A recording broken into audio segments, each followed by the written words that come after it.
ancient kingdom of Nepal, last of the Forbidden Lands, a country known as the home of the gods, where temples and shrines are more numerous than houses.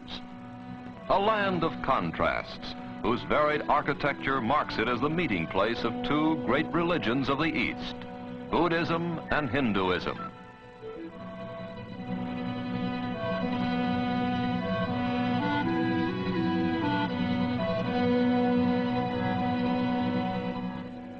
A land where primitiveness and ritual go hand in hand with friendliness and laughter.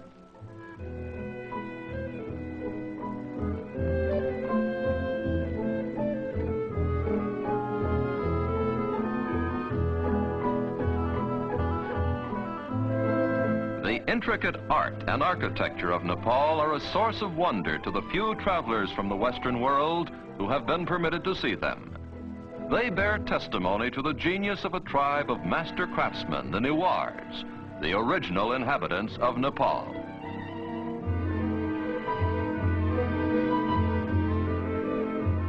In centuries past, the Newars traveled far beyond their own borders, and in all likelihood, it was they who introduced the distinctive pagoda style to China and Tibet.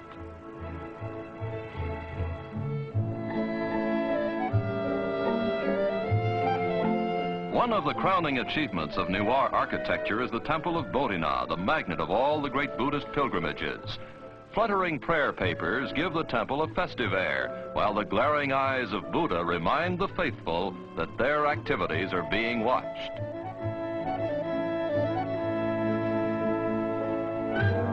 A reminder which even the children heed as they busily spin the prayer wheels at the base of the temple.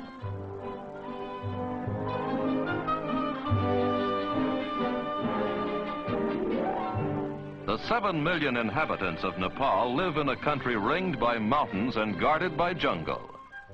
There has been practically no contact with the Western world. For hundreds of years, each generation has known a primitive way of life, hardly any different from that of the generations preceding it.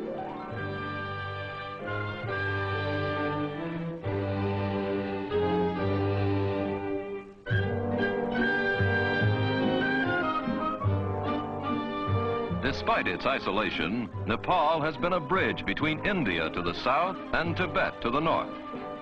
The mixture of these two civilizations has resulted in a bewildering variety of Nepalese costumes, customs, complexions, and, of course, eating habits.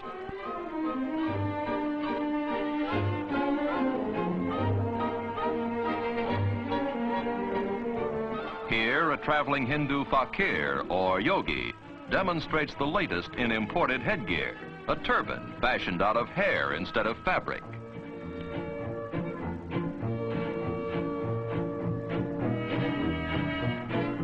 Ah, a perfect fit. This hairdo is much simpler.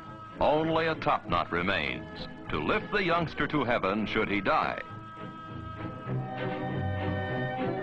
Like women everywhere, the fair sex of Nepal have a flair for decoration.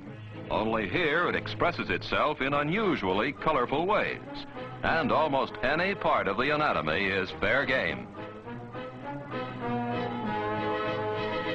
The Nepalese housewife has good cause for smiling.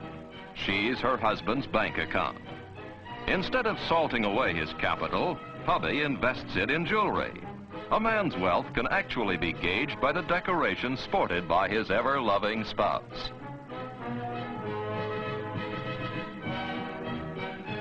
In a land where so many gods are worshipped, festivals and religious ceremonies occupy a good part of the time.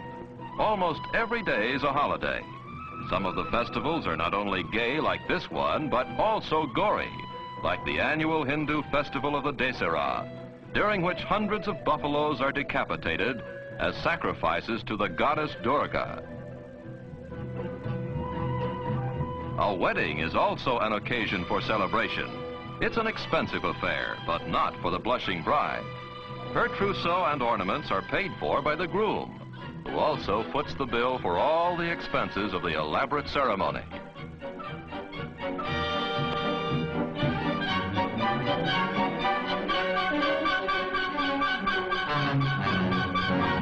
Pleasant as they are for the bride, weddings and festivals are only a brief interlude in a way of life that is hard and often unrewarding. The soil is poor, the tools of agriculture are primitive, and even when a crop does grow, it's often raided by sacred monkeys and other animals which cannot be harmed. Near Kathmandu, the capital of Nepal, there are several small towns. One of these is Pashupati, the doorway of death. The townspeople do a thriving business carrying bundles of wood. For the great desire of the Hindu is to be cremated here and then set afloat in the holy waters of the Bagmati River.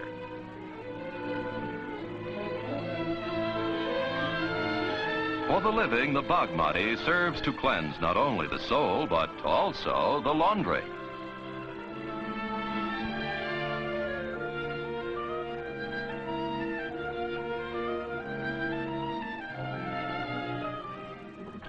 And now we come to the ruling tribe of Nepal, the Gurkhas. Almost 200 years ago, the ancestors of these soldiers defeated the Newars in bloody battle and took over the top spot in the kingdom. Since then, both the army and the government of Nepal have rested firmly in Gurkha hands.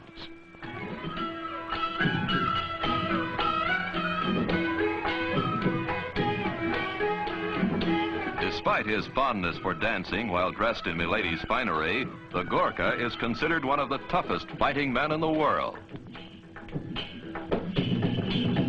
Gurkha regiments have fought valiantly in the British Army for many years.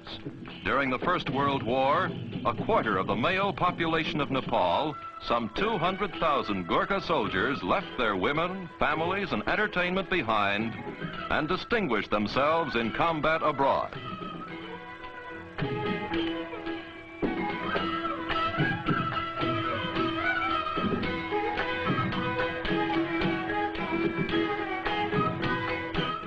Although the Gurkhas have traveled beyond their own borders, Nepal itself, with its temples, beliefs, and people, has hardly been touched by what we call civilization. It remains a land of savagery, simplicity, and beauty. A land which only now is beginning to reveal its secrets and its splendors to a curious world.